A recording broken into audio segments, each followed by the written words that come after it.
कल के आगे से, परंतु मैं दूसरी बात सोच रहा हूँ। लेखक कहता है कि जो उसने बात कही कि कामदेव का धनुष जब धरती पर गिरा तो विभिन्न फूलों में बदल गया, उसके अतिरिक्त कोई दूसरी बात भी लेखक के मन में आ रही है। इस कथा का रहस्य क्या है? तो लेखक सोचता है कि इस कहानी में भी कोई रहस्य छिपा है। यह क्या पुराणकार की सुकुमार कल्पना है? पुराणकार मतलब जिसने पुराण की रचना की है, सुकुमार मतलब कोमल। तो क्या यह पुराण की रचना करने वाले की कोमल कल्पना है या सचमुच ये फूल भारतीय संसार में गंधर्वों की देन हैं? यह लेखक प्रश्न उठाता है कि क्या ये फूल सचमुच में भारतीय संसार में गंधर्वों के कारण आए हैं?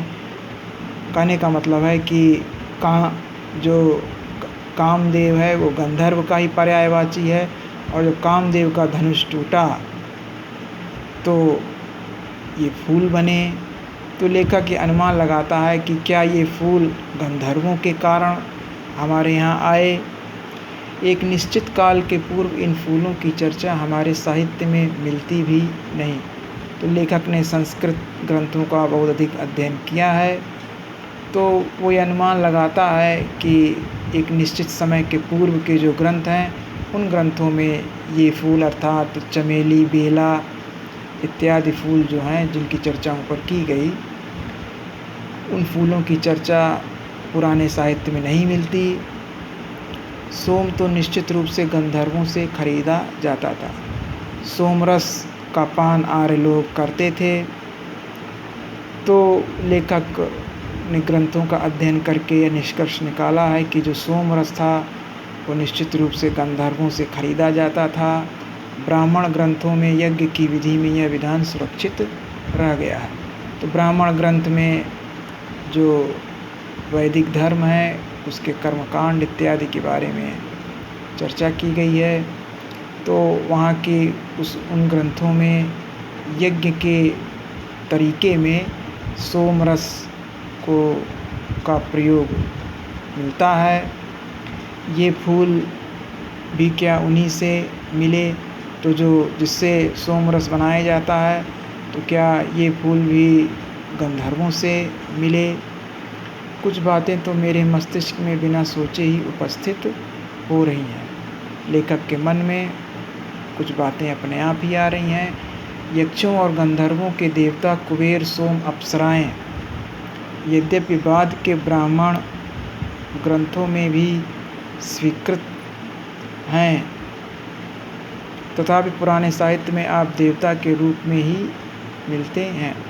तो कुबेर, सोम, अप्सराएं ये यक्षों और गंधर्वों के देवता हैं, और बाद के ब्राह्मण ग्रंथों में भी इन्हें स्वीकार कर लिया गया है, किंतु पुराने साहित्य में ये देवता के रूप में ही मिलते हैं। बौद्ध साहित्य में तो बुद्ध देव को ये कई बार बाधा देते हुए बताए गए हैं। तो लेखक ने बौद्ध ग्रंथों का भी अध्ययन किया है, तो बौद्ध ग्रंथों में भी ये कुबेर, सोम, अप्सराएं महात्मा बुद्ध को बाधा देते हुए बताए गए हैं। महाभारत में ऐसी अनेक कथाएं आती हैं जिनमें संतानार्थिनी स्त्रियां वृक्षों के अपदेवता यक्षों के पास संतान कामनी होकर जाया करती थी। संतानार्थिनी मतलब संतान की इच्छा रखने वाली, अपदेवता मतलब अंदर रहने वाले देवता, संतान कामनी मतलब संतान की इच्छा रखने वाली स्त्री।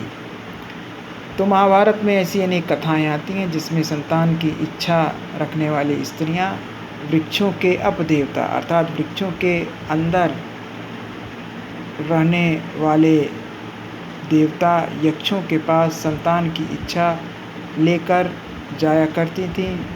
कहने का मतलब है कि उस समय ये मान्यता थी कि वृक्षों के अंदर जो यक्ष देवता रहते हैं उनके पास उनकी पूजा करने से या उनके पास जाने पर जिन स्त्रियों को संतान नहीं हो रही है उनको संतान हो जाती थी। तो ऐसा ये विश्वास था। तो ये महाभारत में ये कहानी आई है। यक्ष और यक्षिणी साधारणतः विलासी और उर्वरता जनक देवता समझे जाते थे।